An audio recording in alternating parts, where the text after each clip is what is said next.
నిన్న జగన్మోహన్ రెడ్డి గారు ఎసెన్షియాలో ప్రమాదం జరగడం, కంపెనీలో ప్రమాదం జరగడం, అక్కడికి వెళ్ళి కార్మిక శాఖ మంత్రి గారికి పూర్తిగా అవగాహన లేకుండా ముగ్గురే చనిపోయారని చెప్పడం, ఆయనకి అవగాహన లేదని చెప్పడం కూడా మనం విన్నాం.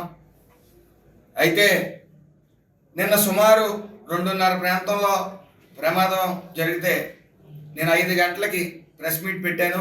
అప్పటికి ఉన్న సమాచారం 3 మాత్రమే చనిపోయారు.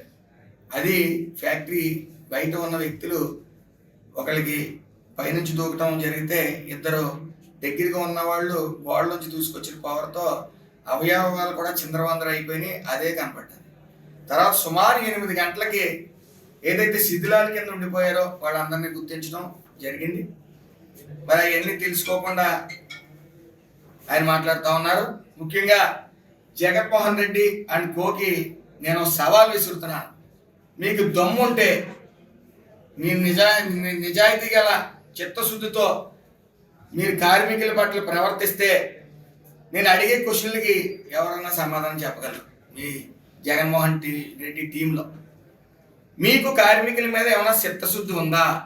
ఈ 5 ఏళ్ళలో మీరు ఏ రివ్యూ మీటింగ్ అన్నా పెట్టగలిగారా? ఒక ఫ్యాక్టరీని తీసుకురాగలిగారా? ఉన్న ఫ్యాక్టరీని భయపెట్టి, లంచాల కోసం భయపెట్టి మీరు రాష్ట్రాన్ని వదిలేలా చేశారు, వదిలి వెళ్ళిపోయేలాగా. ఫ్యాక్టరీస్ అందరూ కూడా హడిలిపోయారు. ఈ 5 సంవత్సరాలు ఒక్క ఫ్యాక్టరీ కూడా రాలేకపోవడానికి కారణం ఏంటో చెప్పాలి. ఈ వైసీపీ పనికి మాలిన ప్రభుత్వం సిగ్గు లేకుండా, ఓ డిపార్ట్మెంటల్ రివ్యూ లేకుండా, కార్మికుల మీద చిత్తశుద్ధి లేకుండా ఈ రోజు వచ్చి పిచ్చి పిచ్చి స్టేట్మెంట్లు ఇస్తా ఉన్నారు.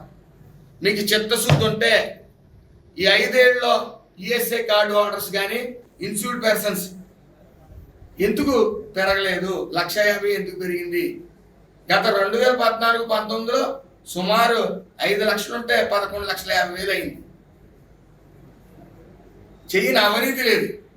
ఇళ్ల పట్టాలు ఇస్తా అన్నారు. మట్టి ఫిల్లింగ్లో అవినీతి. ఎక్కడో మూలన్న 20 లక్షలకు కొనేటు 60 లక్షలకు గవర్నమెంట్ నుంచి పెట్టించడం.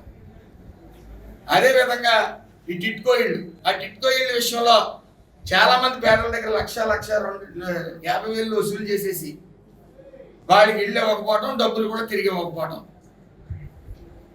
పూర్తిగా అవినీతిమైంది. అందుకనే ప్రజలు బుద్ధి చెప్పారు, 11 సీట్లు ఇచ్చారు. మళ్ళీ కూడా పాచి మాటలతోని, పాచి చేష్టలతోని ముందుకు వస్తూ ఉన్నారు.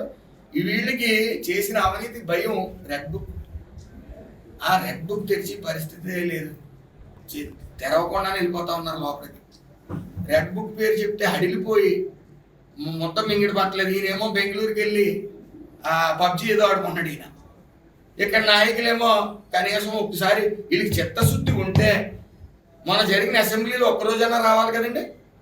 వీళ్ళు డే సేవ్ డెమోక్రసీ అని వచ్చేసి హడావుడిగా వెళ్ళిపోయారు, ఒక్కరోజు కూడా రాలేదు. వాళ్ళకి ఒకటే భయం, అవినీతి గురించి ప్రశ్నిస్తారనే భయంతో ఈరోజు వరకు ఎక్కడ ప్రెస్ ఫేస్ చేయడం కానీ. మరిన్ని వీడియోస్ కోసం ఛానల్ ని సబ్స్క్రైబ్ చేయండి. లేటెస్ట్ అప్డేట్స్ కోసం వాట్సాప్ ఛానల్ ని ఫాలో చేయండి. అండ్ లింక్ డిస్క్రిప్షన్ లో ఉంది.